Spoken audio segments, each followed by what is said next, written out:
ప్రతి ఒక్కరి ఆకలి తీర్చడంతో పాటు పర్యావరణాన్ని కూడా శుద్ధి చేయడానికి ప్రణాళికలను రచిస్తున్నారు. అందులో భాగంగానే మూసి అనగానే అందరూ కూడా ముక్కు మూసుకునే రోజులు పోయి అదే మూసి పక్కన ఆహ్లాదకరంగా గడిపే రోజులు మరికొన్ని నెలల్లోనే రాబోతున్నాయంటున్నారు. మూసి రూపురేఖలను సమూలంగా మార్చేందుకు మూసి రివర్ ఫ్రంట్ ప్రాజెక్టు రెడీ అయిపోయింది. ఇది పూర్తయితే మూసి ఓ కాలుష్యపు వాగుగా కాకుండా పరిశుభ్రమైన నదిగా అట్రాక్టివ్ టూరిజం స్పాట్గా మారిపోతుంది. హిస్టారికల్ హైదరాబాద్కు సరికొత్త ఐడెంటిటీ కూడా తీసుకొస్తుంది.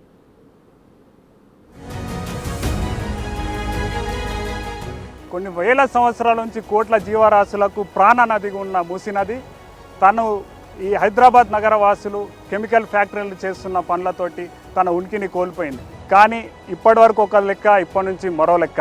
ఎందుకంటే తెలంగాణ రాష్ట్ర ప్రభుత్వం ముఖ్యమంత్రి రేవంత్ రెడ్డి ఈ మూసీ సుందరీకరణ అనే ప్రాజెక్టును చేపట్టబోతున్నారు. దాంట్లో భాగంగా గండిపేట నుంచి బాపుఘాట్ వరకు ఒక నయా సిటీని నిర్మించబోతున్నారు. ఈ నయా సిటీకి సంబంధించి ఎటువంటి పనులు జరగబోతున్నాయి, ఏమేమి ప్రాజెక్టులు జరగబోతున్నాయి, ఈ మధ్యలో ఎటువంటి డెవలప్మెంట్ యాక్టివిటీస్ జరగబోతున్నదన్నదే ఈ రోజటి గ్రౌండ్ రిపోర్ట్.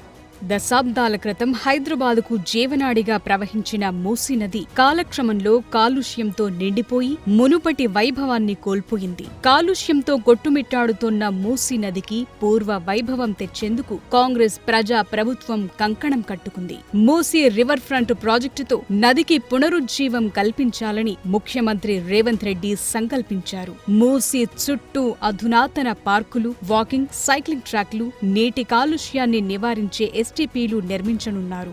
నది చుట్టూ ఉన్న పరిసరాలను సుందరంగా మార్చి నగరవాసులు సేద తీరేందుకు ఆహ్లాదకరమైన వాతావరణాన్ని సృష్టించనున్నారు.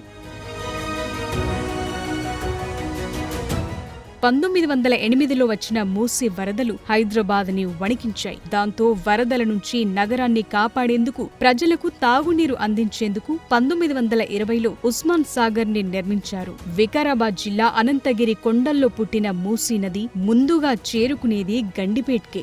నగర శివారులో మూసీ ఎలా ఉంటుందో చూడండి. ప్రస్తుతం మనం గండిపేట దగ్గర ఉన్న ఉస్మాన్ సాగర్ దగ్గర ఉన్నాం. ఇక్కడ చూసుకోవచ్చు మూసీ నది అంతా పొల్యూటెడ్ అయినప్పటికీ ఈ గండిపేట దగ్గర మాత్రం కొంచెం స్వచ్ఛగా ఉంది.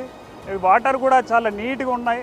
ఎందుకంటే ముఖ్యంగా మూసీ నది కలుషితం కావడానికి గల కారణాలైన ఫ్యాక్టరీ వ్యర్థాలు, ఫ్యాక్టరీల నుంచి వచ్చే కెమికల్స్ మాత్రం ఆ సంగారెడ్డి, పట్టణ్ చేరు ఈ బెల్ట్లో నుంచి వచ్చే ఆ వ్యర్థాలన్నిట్లను కూడా మధ్యలో కలవడంతో అయితే ఈ మూసీ నది అంతా పొల్యూటెడ్ అయింది. మనం ముందుకెళ్ళి చూద్దాం, ముందుకెళ్తే పరిస్థితి ఎలా ఉంది. ఎందుకంటే ఇక్కడున్న పరిస్థితులు ముందు లేవు కాబట్టి మూసీ నది ఎక్కడ ఏ విధంగా పొల్యూట్ అయింది, ఆ పొల్యూషన్ని తగ్గించడానికి మూసీ పునర్జీవ పథకం తీసుకొచ్చిన రాష్ట్ర ప్రభుత్వం ఏ విధంగా చేయబోతుందన్నది మనం ముందుకెళ్ళి చూద్దాం. మూసీ నీళ్లు ఉస్మాన్ సాగర్ దాటాక ఊహించని విధంగా మారిపోతాయి. పారిశ్రామిక రసాయన వ్యర్థాలు, చెత్త చెదారం, గృహ వ్యర్థాలతో మూసీ కాలుష్య కూపంగా మారిపోతుంది. ఒక్కసారి బాపుఘాట్ దగ్గర పారే మూసీని చూస్తే పొల్యూషన్ ఏ స్థాయిలో ఉంటుందో అర్థమవుతుంది.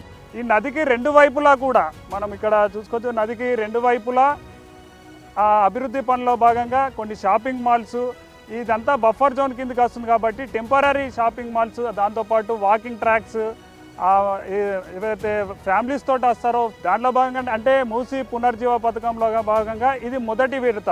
ఎందుకంటే మూసీ అనంతగిరి కొండల నుంచి అక్కడ కృష్ణమ్మ ఒడిలో కలిసేంత వరకు కూడా 90 కిలోమీటర్లు ఉంటుంది. కానీ 90 కిలోమీటర్లు కాకుండా ఇక్కడ మొదటి విడతలో భాగంగా ఇక్కడి వరకైతే ఈ అభివృద్ధి పనులను చేయబోతున్నారు. దాంట్లో భాగంగా ముఖ్యంగా 24/7 ఇక్కడ వాటర్ ఉండే వరకు. ఈరోజు నేను ఇక్కడ నిలబడడానికే అసౌకర్యంగా ఉంది, వాసన వస్తుంది. కానీ మూసీ సుందరీకరణ తర్వాత ఇదంతా కూడా ఒక రిటెన్షన్ వాల్ కట్టేసి 24/7 వాటర్ ఉండే విధంగా చూసి మల్లన్న సాగర్ నుంచి ఇక్కడికి 3 TMC నీళ్లను కూడా ఈ మూసీ సుందరీకరణలకు ఉపయోగించి ఆ నీటితోటి ఇక్కడ బోటింగ్ సౌకర్యాలను కూడా కల్పించబోతుంది రాష్ట్ర ప్రభుత్వం.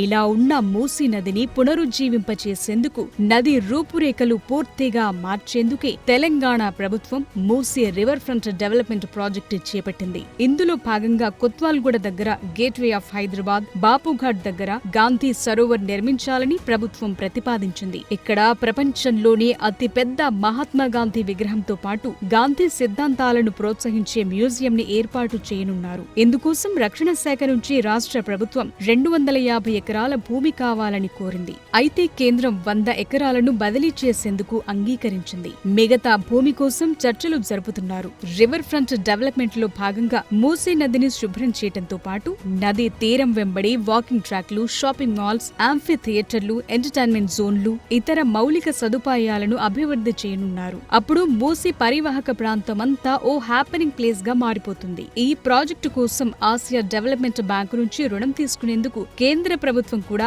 ఆమోదం తెలిపింది. తెలంగాణ ప్రభుత్వంతో కుదిరిన ఒప్పందం మేరకు ఏడీబీ తొలి దశలో 4100 కోట్ల రూపాయలు మంజూరు చేయనుంది. మూసీ రివర్ ఫ్రంట్ ప్రాజెక్టు ద్వారా హెచ్ఎండిఏ పరిధిలోని 55 కిలోమీటర్ల మేర మూసీ పరివాహక ప్రాంతాన్ని సుందరంగా తీర్చిదిద్దనున్నారు. మూసీని కేవలం వాటర్ గ్రిడ్ గా మాత్రమే కాదు, సాంస్కృతిక గ్రిడ్ గాను మార్చనున్నారు. ఈ ప్రాజెక్టులో భాగంగా ప్రభుత్వం మంచిరేవులలోని పురాతన శివాలయం, చార్మినార్లోని మసీదు, సిక్చౌనీలోని గురుద్వారా, ఉప్పల్లో ఓ చర్చిని అభివృద్ధి చేయనున్నారు. ముఖ్యంగా మూసీలో డ్రైనేజ్ నీరు పారకుండా మంచినీరు ప్రవహించేలా చేయటమే సీఎం రేవంత్ రెడ్డి ఉద్దేశం. అందుకోసమే ప్రభుత్వం మల్లన్న సాగర్ నుంచి 20 టీఎంసీల నీటిని లిఫ్ట్ చేసి ఉస్మాన్ సాగర్, హిమాయత్ సాగర్ ని నింపే యోచనలో ఉంది. మూసీ సుందరీకరణ ప్రాజెక్టుతో ఈ ప్రాంతం అంతర్జాతీయ స్థాయిలో ఓ టూరిస్ట్ హబ్ గా మారుతుందని ఆశాభావం వ్యక్తం చేస్తున్నారు. కాలుష్యం అనే భయంకరమైన స్థితితోటి బాధపడుతున్న మూసీ నదికి మూసీ సుందరీకరణతోటైతే మరో జన్మ రాబోతుంది.